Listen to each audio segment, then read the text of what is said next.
afternoon. If you haven't found a seat yet, I invite you to make your way over to the chairs so we can get started.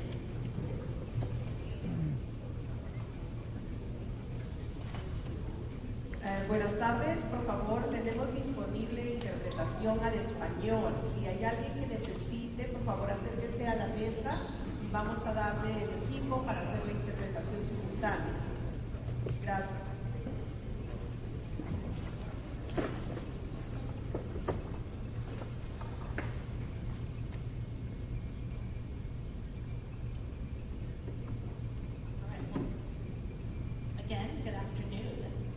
We'll let folks come in and they'll trickle in and have a seat where they're most comfortable.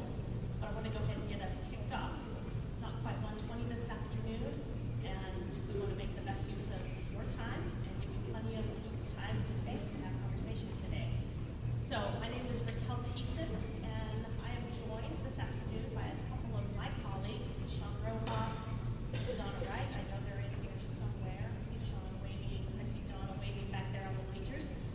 The three of us are from the Kansas Leadership Center, and my role this afternoon is to moderate and facilitate this community conversation. The purpose this afternoon is to share information and create space for learning and discussion related to the implementation of the final cleanup plan. Nothing more, nothing less. This afternoon, you'll hear from Mary Daly, a geologist from the Kansas Department of Health and Environment, Rebecca Rui, Senior Manager and Environmental Site Remediation at Union Pacific, and John Schoenfeld, Principal and Senior Project Manager with Arcadis US Incorporated. Again, my name is Raquel, and I'm here to make sure that their presentations don't spill over into your time to make your way around the tables. You might have discovered already tables with topics of conversation around the room. Today is not talking with one another, not at each other, and I mean that for all of us. In addition to the information tables, you'll see some paper, some flip chart paper on the wall near the front entrance with some topics and questions listed. I imagine, I suspect, that there's a lot of frustration in this room, and a lot of questions, and probably even some mistrust about this issue. I'm encouraging you to use the flip chart paper to record your perspectives and values and experiences related to this issue. You deserve to be acknowledged in a constructive way. I'll take it upon myself to collect that information, those flip chart pages at the end. I'll type those notes up myself, and I'll share that with the presenters this afternoon. There are also some comment cards on the registration table that you might have noticed. It's another avenue for you to put your thoughts and questions down on paper. There are also some email addresses and a website link where you can send electronic comments and questions. And I know that there are some folks in the room today, I know of Levi and Mary and some others, that they're the humans on the other side of those email addresses that you might see. They're the ones that will take what you submit. You'll hear from Mary in a minute, but I know that Mary will be here as well as all of the other presenters will be here to have conversation with you at the tables where you can gather more information after their presentations, which should take collectively about 20 minutes. I'm going to invite Mary up to the podium in just a moment, but I want to leave you with this. No one here today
our original legal agreement with Union Pacific required them to do the investigation and evaluation of other alternatives. That legal agreement needed to be amended for the cleanup phase. So that was, that amendment was finalized in April of 2023. This requires them to implement the corrective action decision that was selected, or the remedy that was selected in that February final corrective action decision. They'll continue to operate the existing remedial systems at the site and the monitoring programs while the whole remedy is being designed and constructed. June 5th, 2023, KDHE received draft vapor intrusion reevaluation work plan for review, and that work plan is currently under Ma'am, we review. can't hear you. You can hear back here.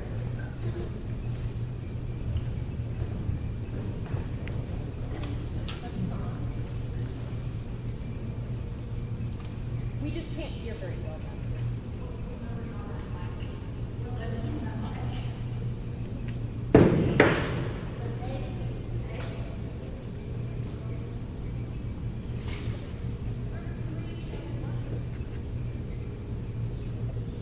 A little bit closer. All right, is that better? Should I start over? Start over or not?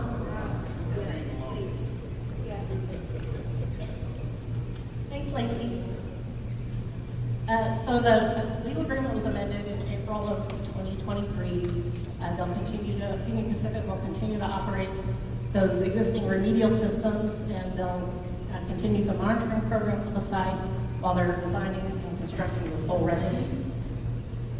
In June 5th, 2023, we received a draft vapor intrusion reevaluation work plan from Union Pacific, and that document is currently being reviewed.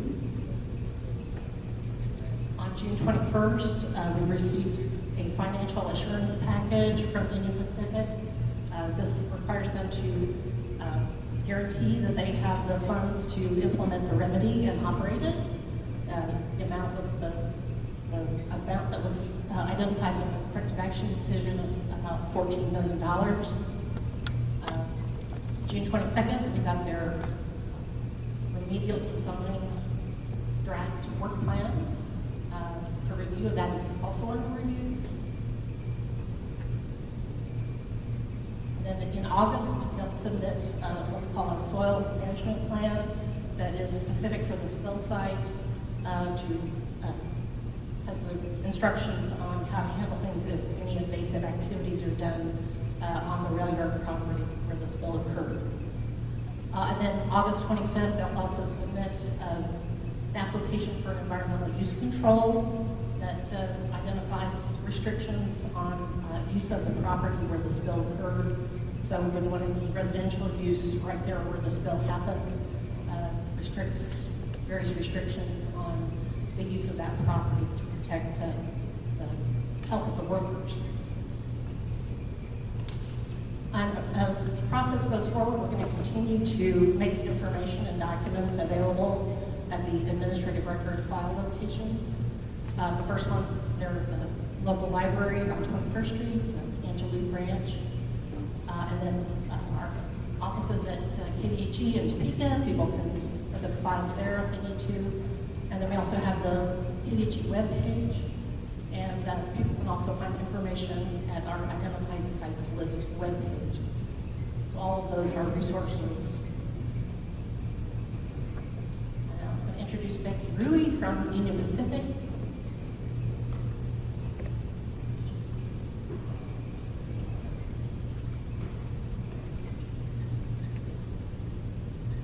Hi everyone. Can you all hear me? Is volume good? Good. See that. My name is Becky Rui. I'm a civil and environmental engineer, and I'm here with Union Pacific. I'm the senior manager of environmental site remediation for this project. Union Pacific is committed to protecting the environment and the communities in which we operate, and this is one of those sites. Over the years, we've collected thousands of samples of the soil, the groundwater, and the air in the neighborhood. We began treating treating and cleaning the groundwater in your neighborhood in about 2004, and the data still suggests that work is effective. The soil in the neighborhoods is safe. The drinking water that you get from the city of Wichita is safe, and the data collected to date indicates that the indoor and outdoor air is safe. We recognize that this is an important topic for everybody in this room, and I want to emphasize that we're here to finish the job. As we move forward through the rest of the remediation process, we're committed to being open and transparent. We've hired Arcadis and their technical consultants, their technical experts, to lead us through this process. I'm going to hand it over to John Schoenfeld with Arcadis, and he's going to walk you through the next steps with respect to the soil or the vapor sampling and the next steps for cleanup. So I wanted to thank everybody for coming, and we are looking forward to talking with you all at the tables behind us. So please stay and chat with us. Thanks. All right. Thank you, Becky. Appreciate that. So my name is John Schoenfeld. I am with Arcadis. I've been with them for about 35 years. I have a master's degree from Wichita State University, and we've been working on this project just for basically the last 10 years. And we've been advancing the ball with the remediation that's been going on site. And now we're here to talk about next steps. And those next steps include the remediation of the entire site. So this is very exciting. I wanted to go through the implementation process with you, and this is going through, like I said, the KDHE process. The good news is we're already through the decision factor. We've got the corrective action decision already approved and issued by the KDHE. That has selected a pump and treat and re-injection, or what's often referred to as corrected groundwater recirculation, as the final remedy. So we're going to talk about that some more. And we've also got the consent order signed, which basically outlines the work we have to do in the design to comply with the KDHE requirements. So we're now into the design phase. It has 3 components. We've already developed and prepared and submitted the first work plan for the first step, and that was done on June 22nd. That's the RD work plan. And that talks about some kind of data that is needed before we can do the final design. So we've already started that process. The second step is the larger remedial design, remedial action work plan, which talks about the basis of design, how we're going to build it, and we've just gotten started on that document as well. And the third step is preparing these detailed engineering drawings that will allow contractors to construct the system. So this work will be ongoing in 2023. There'll be several components and work being completed as we go along. Once the KDHE approves the design documents, Union Pacific will contract with the subcontractor to do the construction or install the system. Again, that consists of a pump and treat and re-injection system. This is considered a very aggressive kind of remedial approach. It adds on re-injection after the standard pump and treat. And the reason why this was selected is because that speeds up the remediation, because we start flushing the plume, and so it's a shorter time to clean it up.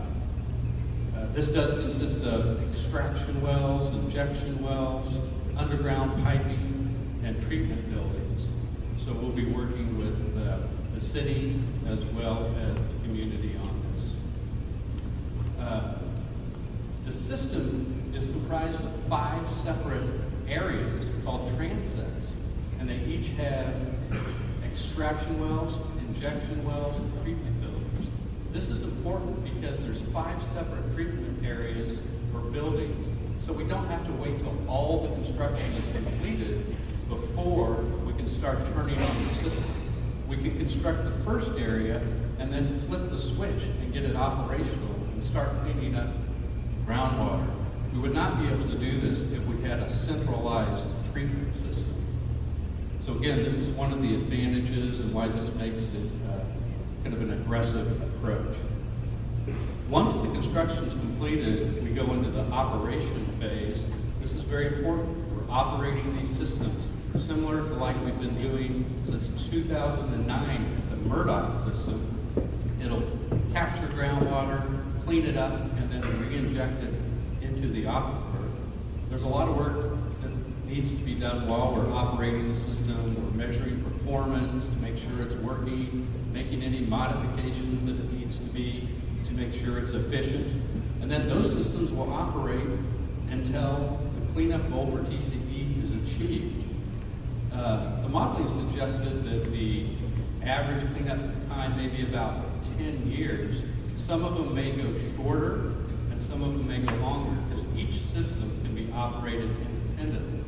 So all of them won't operate at the same time. All right, we want to get into some details about what we're going to be doing on the design activities in 2023. I mentioned that initial plan that we already turned in. It covers the supplemental groundwater data collection. There's just a little bit more groundwater data we need to collect up in the northern area, what we call Transect 1, so we can get the correct location of the system. We hope to do that work later this summer or early fall. A bigger component is working with the city and then the community about the location of these transects. That includes, again, the extraction wells, injection wells, and treatment buildings. And what I want to say about this What is is the northern area? these are going to go onto the What is the northern area boundaries that you're referring to? The northern area would be the 27th Street area. What is it? I'm sorry. 27th what? 27th and Grove, 27th and Piatt, 27th and Madison, right in that area. Also by the city park, you know, the city park that kind of goes by Chisholm Creek up there. It's that kind of open field. There's a walking path up there. I've seen some heads nodding. If you haven't seen them already, there are maps over here to my left that indicate the area that John is speaking about. Don't feel shy about going to look at the map now if you want more details about location, but let's let John get through his presentation so that when the time is right, you can go ask all of the specific questions that you want to, okay? But it's a little worrisome when he doesn't know the name of the streets we're talking about. Let's let John get through his presentation. Thank you. All right. So we were talking about the coordination of the various transects. All these are going to be located on city property, so we're not planning to put anything on private property. That includes the rights-of-way for city-owned properties. That includes their easements along roads, parklands, things like that. So we'll be coordinating with the city on that.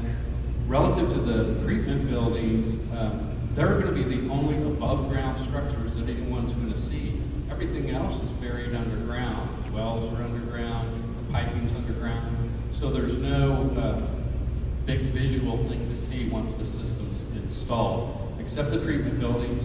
Some of you have seen this system at Murdoch. It's about the size of a single-car garage. So we'll have 5 of those on city properties. That's the current plan. And that will be the area where the groundwater is actually treated. So that is planned to be done here in 2023. We also have started on this larger remedial design, remedial action plan that we'll be working on for the next several months. Again, it's a very detailed document and includes the detailed engineering design. This kind of picture right here shows a sheet of a typical engineering design. So it's so detailed that a contractor can take it, they can bid it out, they know what parts to buy, and then they know how to build it. So it's quite a detailed technical document. But again, we have so much more information over at the last two tables dealing with the design. We've got maps that shows where the information is, so please come by afterwards. We've got staff here manning the table so we can take and answer your questions. We've got handouts and additional graphics over there. All right. So in addition to the design work, we do have work on the soil vapor sampling in 2023. We're in the planning stage of a big sampling program. We prepared the work plan, submitted it to the KDHE. They've reviewed it, and we're waiting to get that approved here, hopefully soon. The components of the VI approach include 3 different sets or tasks. The first one is we're going to go back and resample the buildings that were sampled in 2009 and then 2012 and 2013. So we're going to get access for those again, and then we can go sample them. There were no either detections or exceedances of air quality conditions back then, but we're going to go back and retest those. A new, larger, comprehensive phase of work is going to be done, and that now falls under the soil vapor sampling.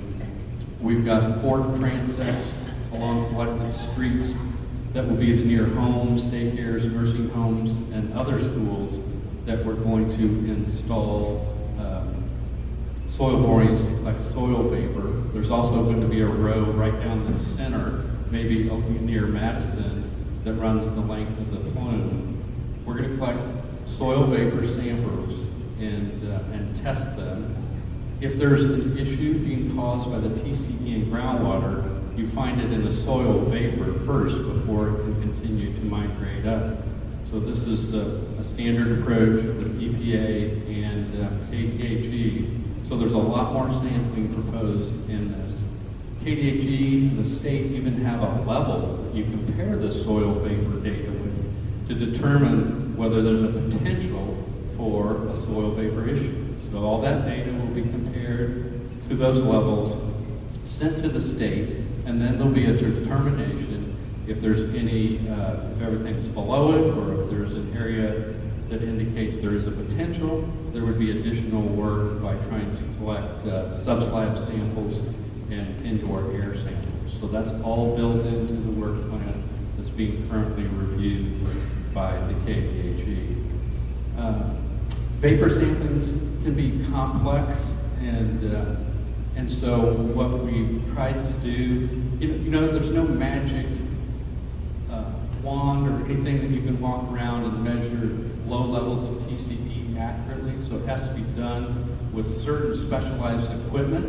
And we've got some examples of that equipment over the table that you can actually see them and pick them up, the vapor canisters. We've got a collage showing all the different specialized equipment and drills that are used to collect these type of samples. So please stop by after the meeting at the table, pick up that information, ask your questions. We've got good people over there that can give you answers. All right, so in addition to all the kind of remedial design work, we've got a lot of ongoing activities in 2023.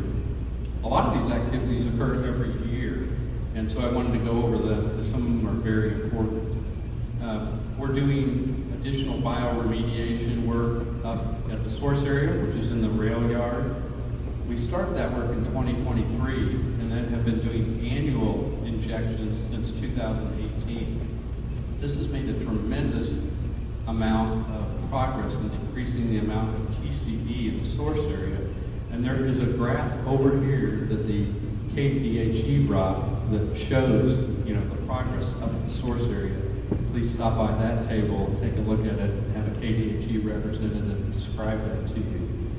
But we're going to be continually doing that probably in September timeframe.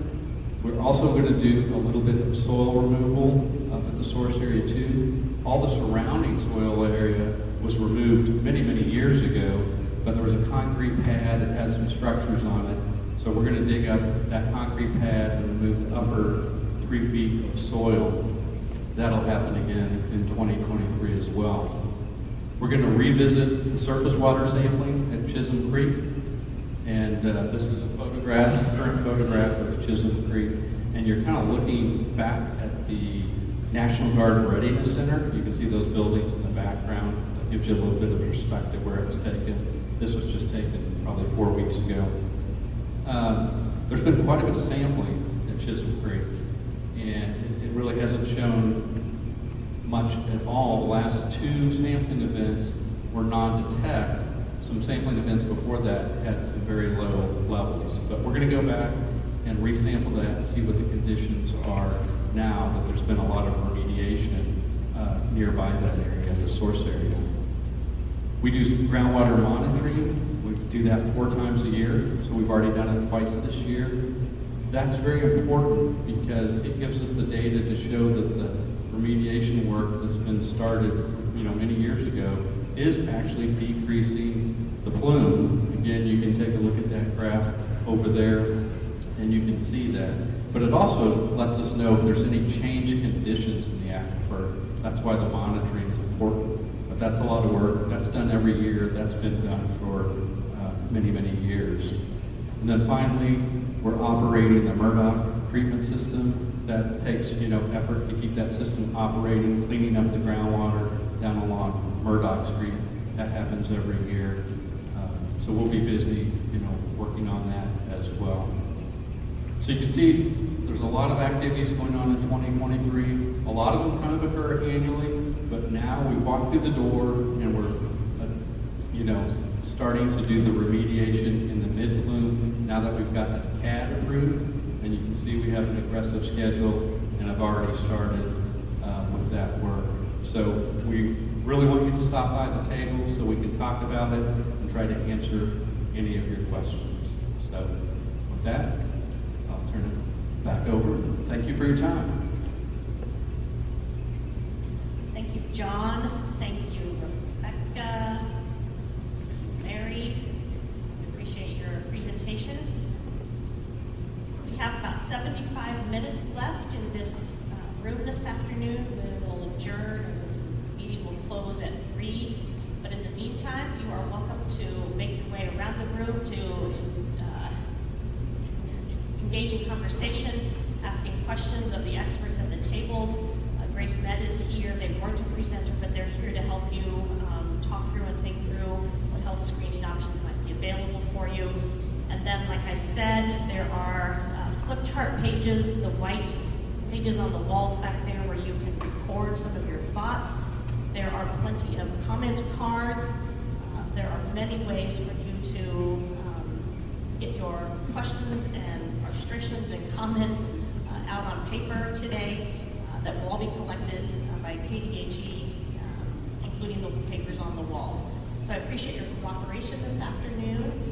At this time, I'm going to turn the mic over. I'm going to turn the mic off. And if you have questions, they need to be directed. The questions will be directed to the staffed tables.